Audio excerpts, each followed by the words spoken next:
আফজা রোজার প্রশান্তির আজকের ড্রিঙ্কস অ্যান্ড ডেজার্ট রু আফজা মালাই চপ। রু আফজা মালাই চপ তৈরি করতে যে সকল উপকরণ লাগবে: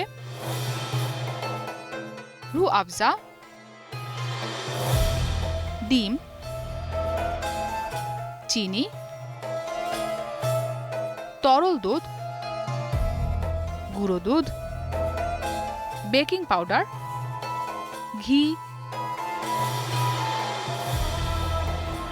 রু আফজা মালাই চপ তৈরি করতে প্রথমে একটি পাত্রে 1 কাপ গুঁড়ো দুধ নিয়ে নিন। এর ভেতরে হাফ চা চামচ বেকিং পাউডার, 1 টেবিল চামচ ঘি দিয়ে দিন। এবার হাত দিয়ে ভালো করে মেখে নিন।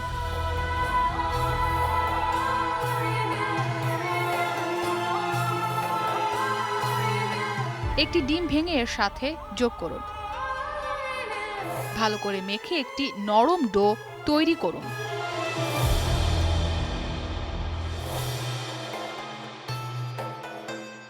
এবার একটি পাত্র গরম করে পরিমাণ মতো তরল দুধ নিয়ে নিন।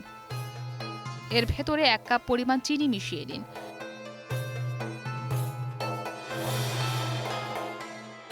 দুধ ফুটতে শুরু করলে ডো থেকে পরিমাণ মতো নিয়ে 2 হাতের তালুর সাহায্যে গোল চপ তৈরি করে দুধের ভেতর দিয়ে দিন।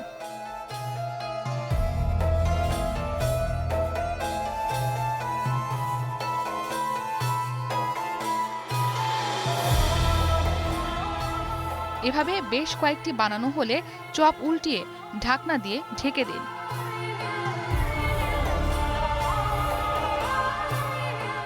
চপ পুরোপুরি হয়ে গেলে নামিয়ে একটি পাত্রে রাখুন। এবার চপের উপরে রু আফজা দিয়ে দিন।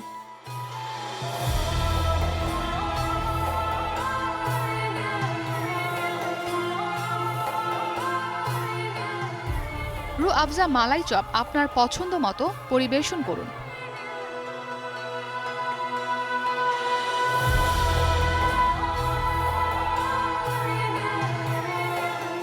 তৈরি হয়ে গেল মজাদার রু আফজা মালাই চপ।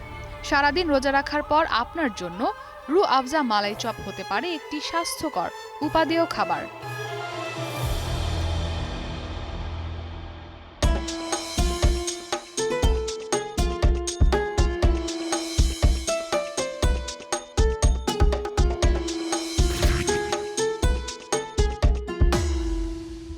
ইফতারে সবারই চাই রু আফজারি পরশ, স্বাদে আর গুণগত মানে করে না পোষ।